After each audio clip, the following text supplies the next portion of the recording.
La puce à l'oreille sur Radio Scarpe Sensée 94.10. La puce à l'oreille aujourd'hui aux côtés des salariés de la papeterie Stora Enso à Corbehem et les représentants de l'intersyndicale qui étaient reçus en compagnie des élus locaux par le préfet du Pas-de-Calais pour parler du projet de revente du site mené par le groupe Stora Enso. Reportage sur cette journée du vendredi 12 avril, aujourd'hui sur Radio Scarpe Sensée. Marcel, alors rassemblement, il est pas loin de 10h là, sur le parking de la 5, qu'est-ce qui se passe aujourd'hui ? Aujourd'hui, on va porter une lettre au préfet qui va la transmettre directement à monsieur Yuko Karvinen. Alors il est 10h, il y a déjà du monde et à ce que je vois, il y a le poste du matin qui est en train de sortir là. Et il y a grève de prévu pour 10h, il y a les gens de jour qui sont sortis aussi. Ça a l'air de bien se présenter, les gens se mobilisent. Alors la lettre remise au préfet, c'est pour le président directeur général du groupe. Oui, c'est pour monsieur Yuko Karvinen. Qu'est-ce qui s'est passé depuis la dernière manifestation ici ? Il y a une communication du groupe mandaté par l'intersyndicale et le CE sur le travail réalisé autour de la vente prévue des machines. Ouais, il y a passé quelques repreneurs. C'est des bruits... monsieur Boquillon, monsieur Facker, comme quoi qu'il faut attendre le mois d'octobre, faut pas s'affoler, il va y avoir des repreneurs, voilà. Pour eux tout va bien, mais nous on revient toujours au même problème, il nous faut des garanties. Un repreneur, d'accord, pour combien de temps et dans quelles conditions, et voilà. L'ambiance dans l'usine, elle est comment là ? C'est pas terrible. C'est honnêtement, on fait le boulot parce qu'on a une conscience professionnelle. Et puis qu'on est payé, donc on doit faire son travail, mais il y a plus beaucoup de gens qui y croient, et ceux qui y croient, c'est plus la peur de ne pas bouger, la peur de l'avenir. Mais bon, les gens se mobilisent quand même. Hein. On voit qu'il y a du monde, là. J'arrive pas à compter, mais je pense que c'est un moment fort. Vous disiez à la réunion, aujourd'hui, un mois de salaire, c'est un mois de salaire, faut le prendre. Un mois de salaire, c'est un mois de salaire, faut le prendre. On n'a pas d'argent à perdre. Si ça dure 6 mois, ça dure 6 mois. Si c'est 8 mois, c'est 8 mois. Si c'est un an, c'est un an. Mais bon, c'est pareil, un an, j'y crois. Encore un an, j'y crois pas de trop. Un repreneur, la crainte, c'est quoi ? C'est de tomber sur un repreneur pas trop sérieux ? Un repreneur ripou. Pourquoi pas payé par le groupe qui nous prépare une petite cagnotte pour fermer la boutique un an ou deux après. Et bon, je vais dire pour les jeunes, ça serait un moindre mal. Tandis que pour nous, qu'on a tous entre 25 et 30 ans d'ancienneté, ça serait une catastrophe. Ça serait encore pire qu'on est à l'heure actuelle. Donc il nous faut des garanties. C'est tout. La garantie, c'est pas le repreneur. C'est bien ça que les gens faut qu'ils comprennent. D'accord, c'est du boulot, mais pour combien de temps ? Et à CDI, je répète les phrases que j'ai entendues de monsieur Boquillon. Un CDI, c'est un contrat à durée indéterminée, c'est pas un contrat à durée limitée. Les garanties maximum c'est 2 ans. Donc 2 ans en ayant 30 ans de boîte, 25-30 ans de boîte, si c'est pour être viré au bout de 2 ans, c'est pas des risques à prendre. On n'est pas des joueurs de poker, on est des ouvriers. On vient pour gagner notre journée, on vient pas pour jouer au jackpot, c'est tout. C'est-à-dire que un éventuel repreneur qui ne serait pas un repreneur fiable, ça veut dire plan social avec un plan social au rabais, alors que si c'est Stora Enso qui met en œuvre véritablement ce que vous redoutez, la fermeture, là il faudra exiger le maximum. Voilà, Stora Enso nous fout dans la merde une fois de plus. D'un sens comme d'un autre, quoi qu'il arrive, on sera perdant. Donc l'argent c'est Stora doit cracher. Stora nous fout dans la merde. Et Stora il doit payer, c'est tout. Et c'est pas le repreneur qui a le pognon. Maintenant j'espère, hein, je me répète bien, j'espère qu'il y a un avenir à Corbehem. Parce que ça serait la catastrophe pour la région une fois de plus. Mais on sera pas 350. Ça, faut se mettre ça dans la tête. Depuis le 23 octobre, on est tous licenciables. Des gars du bureau jusqu'aux balayeurs, on est tous licenciables. Et en plus de ça, il y a tous ceux qui travaillent pour Stora qui risquent de ne plus être là non plus. Les sociétés annexes, les sociétés de nettoyage, les sociétés de gardiennage. Ça va engendrer, faut multiplier par 3. Enfin, dernière question. Aujourd'hui, le groupe, il se porte comment ? Stora Enso est dans le rouge ou au niveau, quand on reprend l'ensemble des activités du groupe Stora Enso, c'est bénéficiaire, c'est déficitaire ? Non, Stora Enso, il est pas dans le rouge. Stora Enso, il a fait 90 millions d'euros de bénéfices. Bon, nous ici à Corbehem, on a des pertes d'argent tous les ans, ça s'accentue. En plus de ça, avec la conjoncture, le manque de commandes et tout, forcément, notre cap le rendement, on est en perte tous les mois. Et bon, maintenant c'est voulu. Et Cable gagne de l'argent, Soto gagne de l'argent. On est quand même une bonne machine parce qu'on est classé 10e ou 12e mondial, mais ils veulent plus de nous. S'ils veulent plus de nous, ils nous ont emmenés là. Si je me répète, c'est la suite de 2006. C'était prévu. Et celui qui en est pas persuadé, moi j'en suis, mais apparemment il y a quand même pas mal de monde persuadé aujourd'hui. Hein. Regardez, ça donne les frissons. Christophe Sauvage, pour l'intersyndicale, c'est dans la rue aujourd'hui que ça se passe, comme le disait la chanson à l'instant? Eh oui, c'est dans la rue. Ouais, il faut se faire entendre. On veut des réponses à nos questions et on les aura. Alors, comme la direction ne vous répond pas, vous allez aller voir le préfet pour qu'il transmette au PDG pour obtenir une réponse, c'est ça? Oui, exactement. Oui, c'est ça. Oui. On a fait un courrier avec nos différentes questions et on compte sur le préfet pour obtenir des réponses de la BIE. On demande quoi dans cette lettre exactement? S'il n'y a pas de repreneur, que devenons-nous? Après, s'il y a un repreneur, est-ce que tous les salariés seront pris? Est-ce qu'on va veiller à faire du social, quoi? On sait pas, quoi. Donc voilà, c'est une partie des questions, quoi. Il y en a 5 ou 6, quoi. Bon, on y va. C'est parti.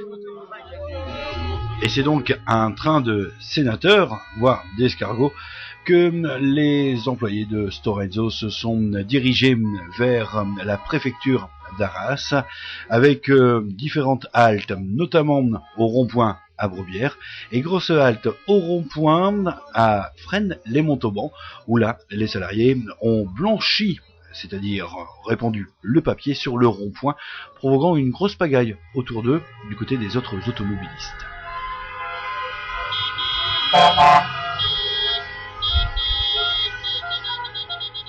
Frédéric, retour à la préfecture, une fois encore. Ah, une fois encore, hein, on remet ça, hein, il faut, de toute façon, hein. Vu ce que Stora nous annonce, ce qu'il nous a annoncé, ce qui va se passer sur Corbehem, on peut faire que la mobilisation, hein, pour l'instant, et puis on ira un peu plus loin s'il faut, hein, on verra. Hein. Comme en 2006, Hervé, comme en 2006, on reprend les mêmes et on recommence. Qu'est-ce qu'on peut attendre? Je sais pas ce qu'on peut attendre. On peut attendre peut-être une bonne reprise. Peut-être Stora il va nous faire comme en 2006. Il va faire croire qu'il va vendre et puis en fait compte il va larguer tout et puis il va tout vendre en ferraille et puis voilà. Comme il existe aujourd'hui dans les papeteries en France, on prend, on jette et puis on met les gens au chômage et puis terminé, on n'en parle plus et on fait travailler ailleurs. On se souvient tout de même d'engagement qui a été pris justement à la préfecture autour du devenir des machines. Alors, on peut avoir confiance en l'État aujourd'hui. Aller rencontrer le préfet, ça a du sens. Ça a du sens, oui. En 2006, ils ont rencontré le préfet, ils ont signé à la préfecture pour une vente de machine 3, machine 4, si on s'en rappelle. Moi, je faisais partie de ces gens-là qui manifestaient. Et en 2006, 2 jours après, ils ont fait demi-tour Stora. Alors moi, j'ai pas confiance du tout à Stora aujourd'hui, c'est tout. Aujourd'hui, on n'a pas confiance en Stora. Et Stora, il faut pas leur faire confiance parce qu'ils nous ont roulé dans la farine en 2006. Qu'est-ce qu'il faut demander à l'État? Qu'elle intervienne, qu'elle arrête de faire j'en sais rien ce qu'il faut demander. Je sais pas ce qu'il faut demander à l'État vraiment.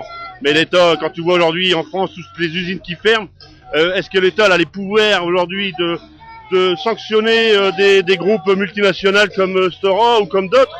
Aujourd'hui, j'en sais rien, l'État, ce qu'elle peut faire. Je sais pas ce qu'elle peut faire, l'État. Mais faut qu'elle monte un peu au créneau pour sauver les emplois en France déjà, parce que 1000 personnes au chômage par jour, ça fait quand même beaucoup, je pense. L'ambiance à l'usine aujourd'hui? L'ambiance à l'usine, elle est entre le beau fixe et l'attente, hein. C'est l'attente. On attend que on ait une réponse concrète, on ait des avancées sur ce que le devenir de Corbehem. Alors l'attente, c'est le moral, il est là. On fait du papier quand on nous demande de faire du papier. Aujourd'hui, la machine elle est arrêtée pour 13 jours encore. Comme tous les mois, on arrête 10 jours. Ça commence à être pesant pour le moral. Ça commence à être pesant pour le moral. Enrico, mobilisation réussie? Bah ouais, apparemment ça a pris quand même quoi. On avait du mal à y croire il y a un moment, mais bon, apparemment ça commence à bouger un petit peu. Les gens ils commencent à se rendre compte que qu'il se passe quelque chose d'important à Corbehem, et puis voilà, faut bouger un petit peu quand même. Une unité réelle dans l'usine autour de ce mouvement, parce qu'il n'y a plus qu'une machine finalement, donc chacun se sent concerné. Tout le monde est concerné, et puis comme j'en parle souvent, c'est que la majorité des personnes ont une cinquantaine d'années. On a un boulot bien spécifique, donc nous dans le marché de l'emploi, je crois que ça va être très difficile, parce que tout à 50 ans, puis avec pas vraiment un métier en main, quoi. Donc ça risque d'être très difficile, donc faut quand même se mobiliser pour... Ça a du sens aujourd'hui que d'aller comme ça accompagner les représentants avec les élus, rencontrer le préfet. C'est l'occasion pour que les gens parlent de nous, quoi, parce que si on fait rien, on parlera jamais de nous, puis voilà. Et les gens ils penseront qu'il se passe rien à Corbehem, quoi.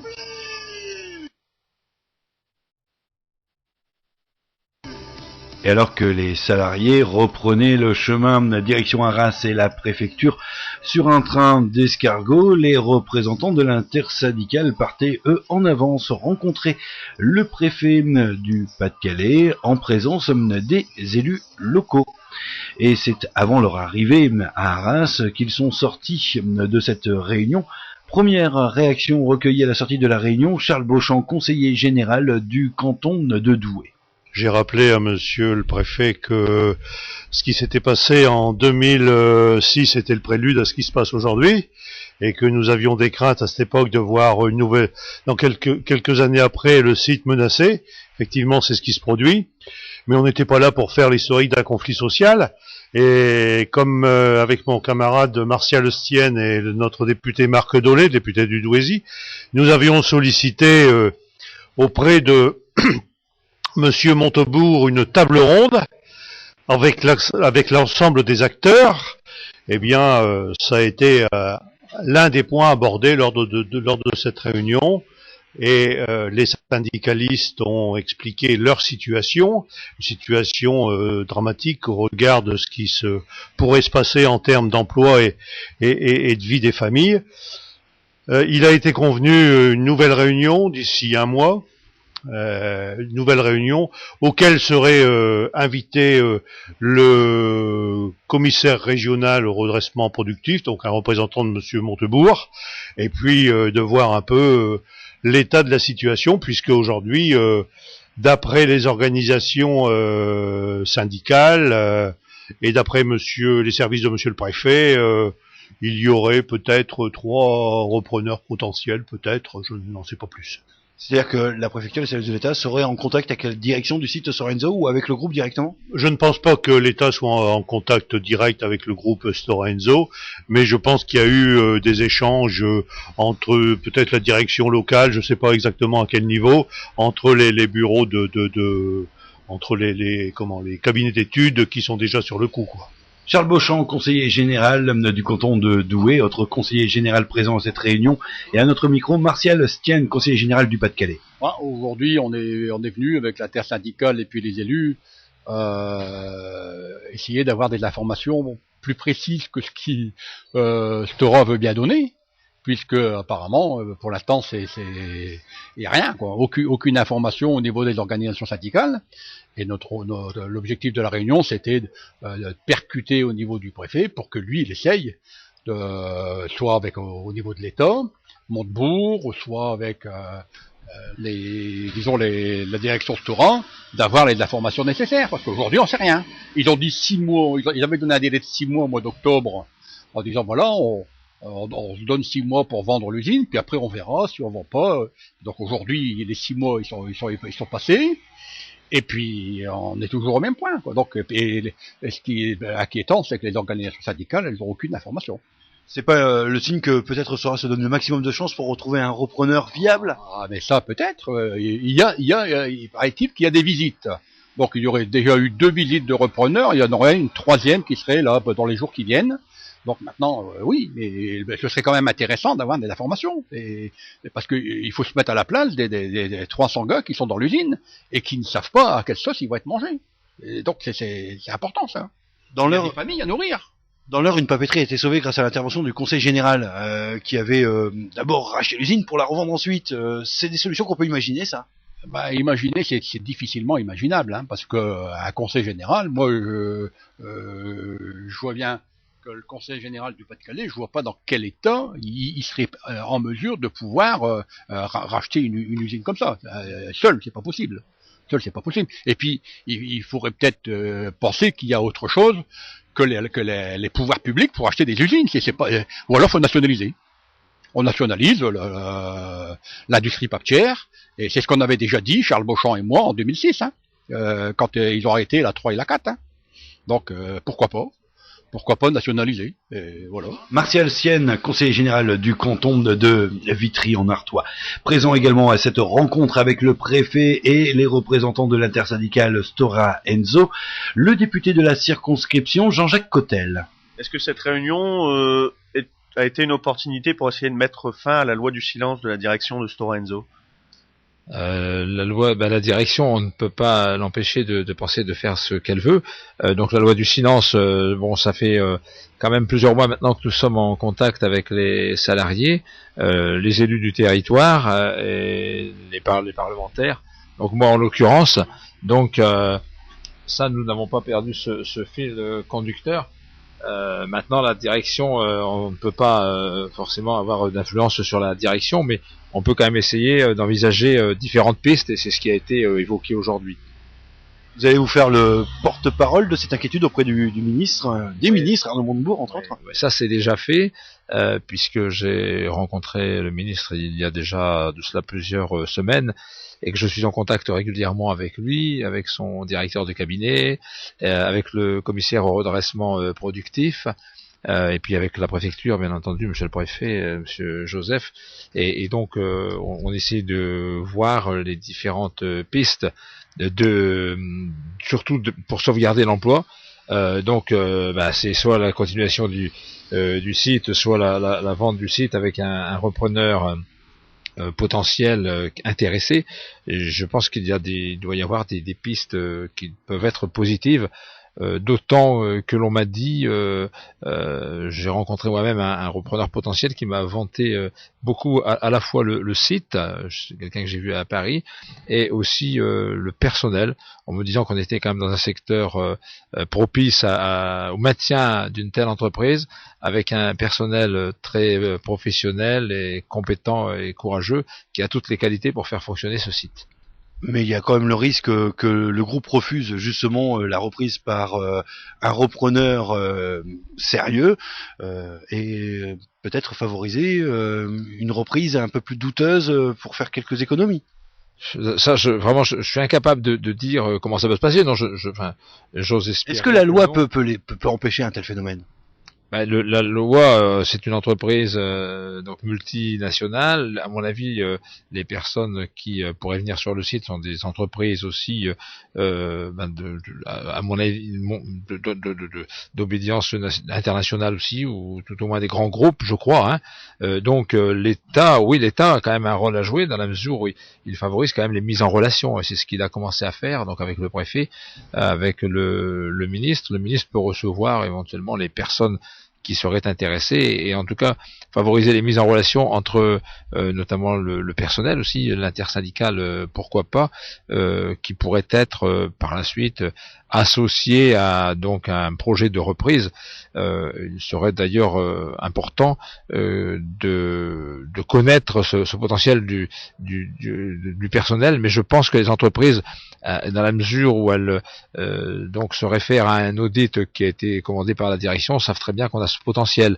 Alors il faut que l'État mette tout ça en relation et puisse mettre toutes les personnes autour d'une table. C'est ce que monsieur le préfet d'ailleurs a proposé de faire. Et c'est ce qui va être fait, puisqu'on a décidé de se revoir le 17, je crois que c'est le 17 mai, un vendredi 17 mai. Donc c'est favoriser effectivement déjà au moins un partenariat autour de la table Et si à un moment donné il peut y avoir des incompréhensions, des blocages, on va essayer de réunir les personnes pour qu'elles puissent se parler. Moi j'ose espérer quand même, puisque je crois que y a des choses positives à travers ça, c'est que on a une machine quand même qui est extrêmement performante, qu'on ne peut pas délocaliser. Il y a donc un site intéressant avec des élus, donc notamment la commune, mais aussi la communauté de communes qui ont envie de se battre. Et puis il y a un personnel quand même très très qualifié, qui est très très professionnel. Et je pense que ça c'est une valeur ajoutée inestimable. Alors reste la matière première à trouver, mais bon, la matière première, on peut la trouver en Thaïlande ou dans des pays où on fabrique du bois, et du bois que l'on arrive à renouveler assez facilement. Donc je pense que l'État, en l'occurrence, est un facilitateur, donc pour une continuation de l'activité. Jean-Jacques Cotel, député de la circonscription, qui participait donc à cette rencontre entre monsieur le préfet et les représentants de l'intersyndicale Stora Enso, présent également à cette rencontre, et à notre micro, Pierre Georget, président de la communauté de communes Ozartis, conseiller régional. Ce qu'on a appris d'abord, c'est que monsieur le préfet est plus que sensibilisé, il est bien imprégné du dossier puisque lui-même a pris les contacts. La démarche aujourd'hui, c'était pour exprimer l'inquiétude à la fois de l'intersyndicale et de l'ensemble des salariés de la machine 5, et puis également des élus locaux. Donc l'intersyndicale n'ayant pas de réponse aux questions posées, puisque même la lettre de mission, notamment, qui a été adressée par la direction de Stora au cabinet Onedia, ils devraient en avoir connaissance, n'ont pas connaissance. Donc sur quelle mission on les a impliqués, quelle mission on leur a demandé, quelles conclusions on leur a demandé de tirer.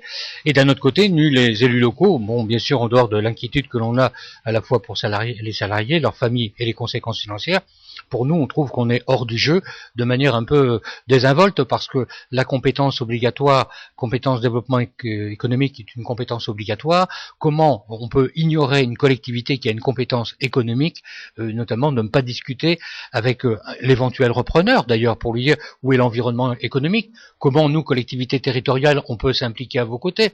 Il y a différentes mesures à faire. D'ailleurs, c'est à ce titre que j'envoie dès cet après-midi au président du conseil régional, président des conseils généraux Nord et Pas-de-Calais, le courrier qu'on adresse aujourd'hui au PDG à Helsinki, version française et anglaise, comme ça on sera sûr qu'il les lira toutes les deux, de telle manière à dire que nous, on ne peut pas rester hors du jeu.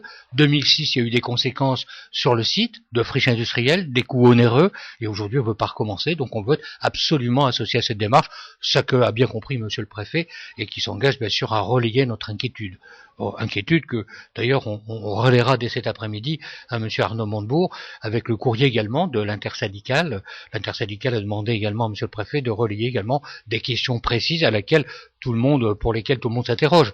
Et donc, c'est surtout aussi ce grand silence. Alors, est-ce qu'il faut interpréter le délai de non-réponse aujourd'hui du cabinet? Est-ce que c'est vouloir faire le silence et continuer ce silence qui s'opère autour notamment du travail du cabinet? Ou est-ce que c'est rassurant parce que il y a justement des candidatures de repreneurs qui sont peut-être en jeu aujourd'hui?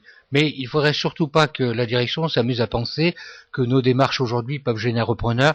Bien au contraire, s'ils ont l'intelligence de penser que nous, à côté des élus, soit régionaux, départementaux ou locaux, s'ils n'ont pas compris qu'on était des partenaires, alors je ne sais pas ce qu'ils font dans l'économie.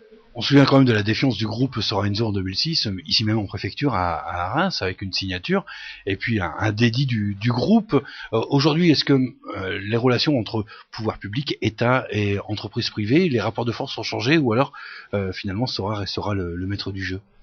Ce sera simplement une phrase. Lorsque j'étais allé à Bruxelles rencontrer le ministre finlandais, m'avait dit d'entrée de jeu, je comprends pas votre voyeurisme politique vis-à-vis de l'économie. Je lui ai dit, écoutez, monsieur le ministre, vous n'avez pas bien lu la législation française, c'est que la compétence économique est une compétence obligatoire. Comment voulez-vous que je ne sois pas en face de vous pour parler de l'économie du territoire? Aujourd'hui, je dirais, il y a toujours la même attitude. Je pense que le cabinet Onedia a dû avoir des injonctions de la direction finlandaise, et ils y vont. Je suis même persuadé que sur le site, la direction est complètement, je dis pas ignorée, mais elle joue simplement à l'intermédiaire. Ils ne doivent pas leur donner non plus d'informations.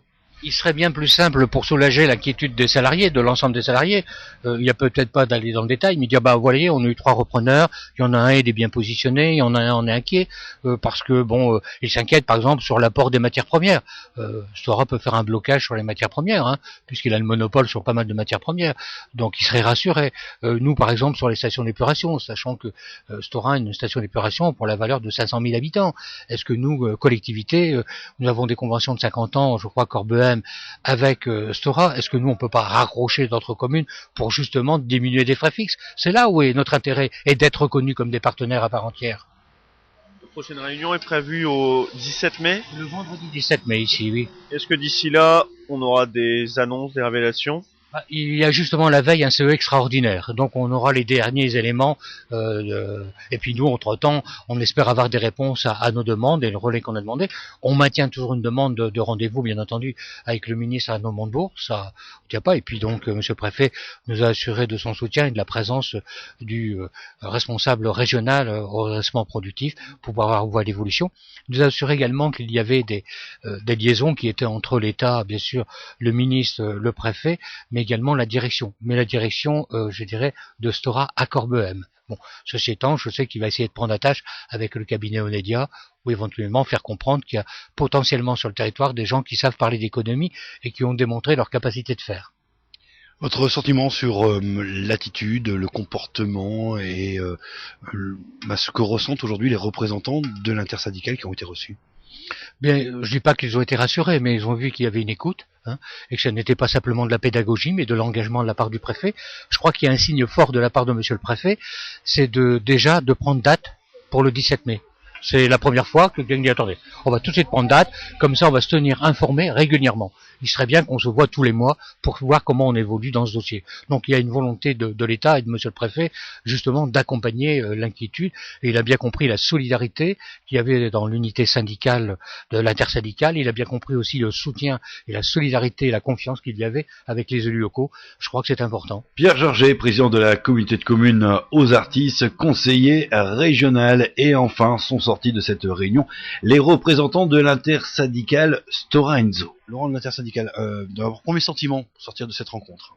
On se sent plutôt appuyé par les élus locaux ainsi que les représentants de la République, Monsieur le Préfet, qui nous a invités à une seconde rencontre le 17 mai en présence du représentant du comité redressement productif.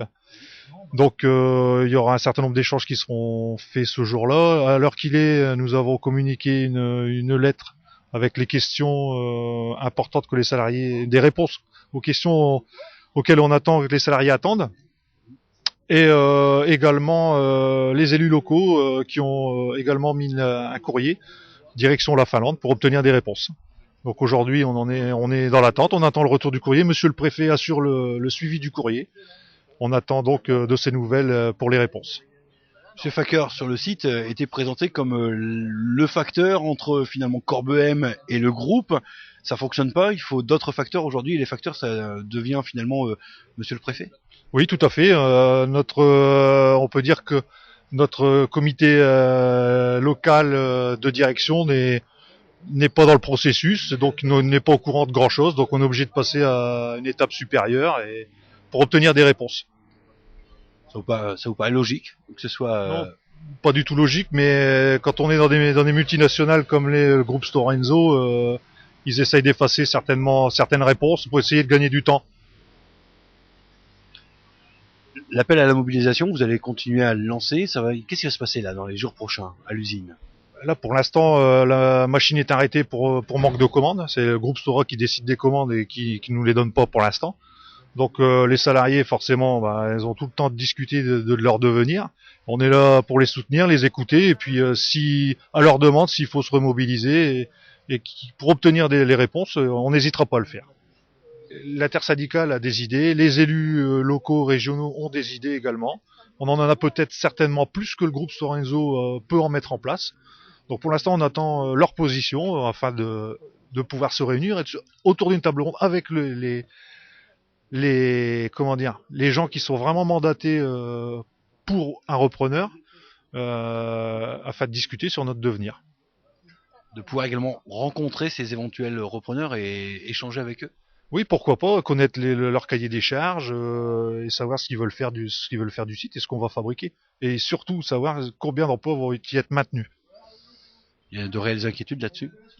Bah, les inquiétudes, on peut se poser tout un tas de questions suite à un repreneur. On prend tout au jour le jour, mais on attend d'être autour d'une table ronde pour discuter de tout ça, tout mettre à plat, afin de savoir ce qui va se passer. Tu étais là en 2006 ?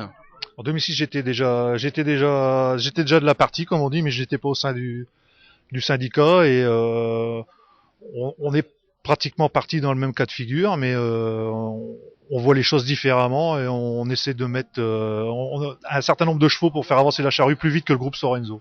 On se souvient d'une signature ici en préfecture devant la presse et puis le lendemain le revirement du groupe. Voilà, tout à fait. On se souvient les équilibres ont changé, les forces sont pas les mêmes aujourd'hui. On sait pas, c'est les salariés qui pèseront dans la balance. Ce sera les élus locaux, régionaux, l'État qui pèseront et on a besoin absolument d'eux. Sans eux, je pense qu'on peut pas intervenir au niveau international sans leur appui. Laurent, représentant de l'intersyndicale Stora Enso, alors qu'arrivaient sur la place de la préfecture les manifestants venus de Corbehem sur un train d'escargot venu là aussi blanchir la place. Ouais, on a besoin de tous les salariés pour que l'intersyndicale soit soutenue et ça nous permet aussi d'être à côté d'eux aussi et puis de faire partie aussi des futures négociations concernant la reprise de session. Alors, une belle démonstration, ça laisse des traces également, c'est important que, au-delà de Corbehem, au-delà des familles impactées, à Arras, on sache qu'il se passe quelque chose à quelques kilomètres. Oui, c'est important parce que c'est vrai, quand on parle de Stora Enso, on fabrique du papier magazine, beaucoup ne savent pas du tout ce que c'est qu'une papeterie et en faisant une démonstration de ça, les gens se rendent compte de l'impact économique que ça joue dans la région. Ça fait chaud au cœur pour vous là, c'est important ça. Cette démonstration, ça fait chaud au cœur, c'est important. Ah, ça nous rappelle aussi des souvenirs de 2006. Pénible. Très dur. Il y a eu quand même 600 personnes de licenciés, donc c'est des souvenirs très durs à vivre. Et l'emploi est toujours mis en contribution au détriment des actionnaires. Et oui, qu'est-ce qu'il faut pas faire pour se défendre, hein. Espérons qu'on va être entendu.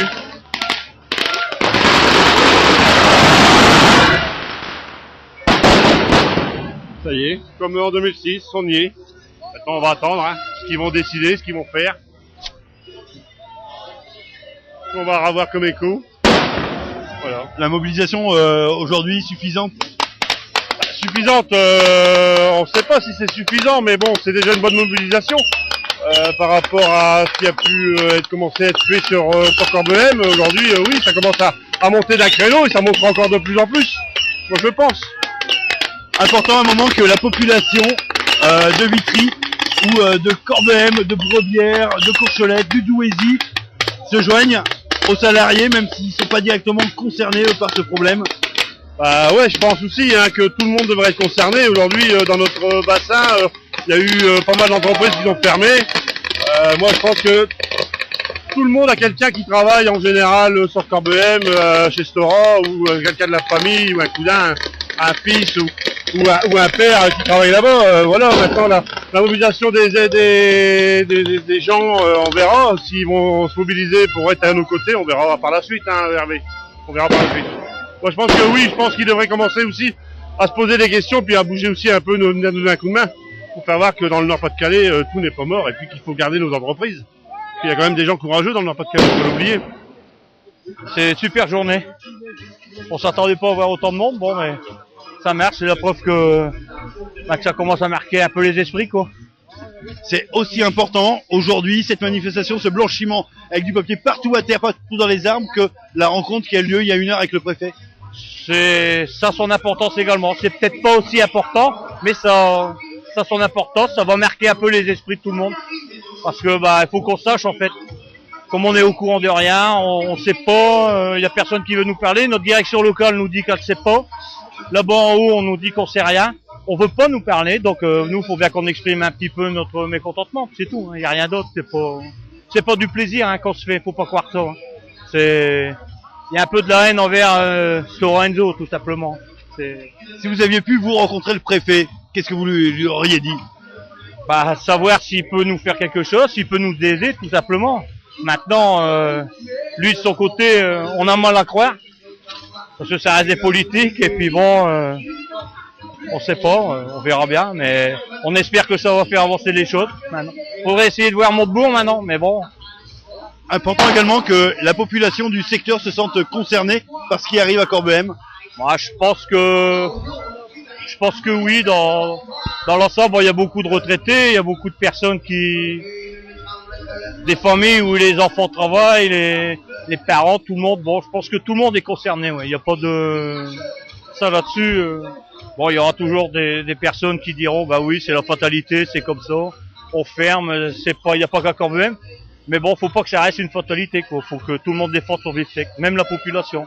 Parce que sans Corbehem, je pense qu'aux artistes vont prendre un fameux coup dans les mirettes, quoi. C'est comme ça. Mais bon, maintenant, faut voir ce qu'ils vont faire. Faut voir la discussion qu'ils ont eue aujourd'hui avec le préfet. On verra bien. On verra bien. Le préfet a donné un nouveau rendez-vous très vite, dans un mois. Ils diront on se voit encore dans un mois. C'est assez rassurant le fait que le préfet s'engage. Bah ça c'est un scoop pour nous parce que comme on arrive on savait pas. Ouais, ça peut être source de bonnes nouvelles peut-être, on sait pas. On verra bien. On verra bien. Le préfet a dit on se revoit dans un mois avec le représentant d'Arnaud Montebourg en région Nord-Pas-de-Calais. Ah bon bah ça c'est une très bonne nouvelle. Content de l'entendre parce qu'on n'est pas au courant, on vient d'arriver. Donc c'est parfait. Pour nous c'est tout bénef, on verra bien. On verra bien la suite. Mais bon, faut voir les promesses. Maintenant, on verra. Faut attendre. Faut pas s'enflammer. Il faut rester comme on est là. Puis bon, faut qu'à l'usine, ça bouge déjà un peu plus également, parce que bon, on est assez nombreux. Mais bon, il manque quand même la moitié du personnel aujourd'hui. Hein. C'est ça échaudé craint l'eau froide également. Oui, bien sûr. On se souvient tous du dernier conflit, 2006-2007. Sans problème. C'est certain que bon, nous, comme moi, bon, j'ai 30 ans d'ancienneté. On a de très mauvais souvenirs. Donc bah forcément qu'on est un peu sur le qui-vive et puis bon on fait parce que on est méfiant, mais bon on a la rage quand même. Moi j'ai la rage parce que on a trop donné dans cette usine et honnêtement on n'a pas le droit de nous virer comme des vieux papiers tout simplement. Et ça c'est pas normal, Non, salarié Kleenex. Non, salarié Kleenex, sans problème, ouais. On se sert pas d'eux et puis on les jette après, non, ça c'est pas très normal et c'est pas très logique. Vous avez quel âge? 51 ans, dans un mois. Donc bah on se fait pas trop d'illusions, hein. Faut qu'on aille au bout, mais bon, ça sera dur, hein. On se fait pas. J'ai un collègue qui parle aussi bien que moi et je pense que il a déjà tout dit sur ce truc-là, on aura du mal. Quand Marcel dit un mois, c'est un mois, faut le prendre. Bien sûr, hein. Une journée travaillée, c'est une journée payée. Maintenant, faut voir. Nous, bon, c'est vrai, le temps que ça va durer. Mais bon, après, il y a une suite, quoi. Faut pas que ça s'arrête là, quoi. Il faut que nous, notre usine, elle continue. Tout simplement. Il y a pas 36 solutions. On aura du mal, mais on fera tout pour que ça aille. Le métier, on l'aime. Maintenant, bah, la balle n'est pas dans notre camp, hein. Elle est dans le camp de Stora Enso, elle est dans le camp des politiques, parce que si eux, ils peuvent nous faire quelque chose, bah, tant mieux, c'est bien. Maintenant, on verra bien. Une journée à la fois. C'est ainsi que s'achève ce reportage aujourd'hui, aux côtés des salariés de l'usine Stora Enso, à l'occasion de leur rencontre en compagnie des élus du territoire avec monsieur le préfet du Pas-de-Calais. Nous reviendrons évidemment très régulièrement sur l'actualité de ce site papetier. La puce à l'oreille, c'est fini pour aujourd'hui. Merci de votre fidélité et à bientôt sur Radio Scarpe Sensée.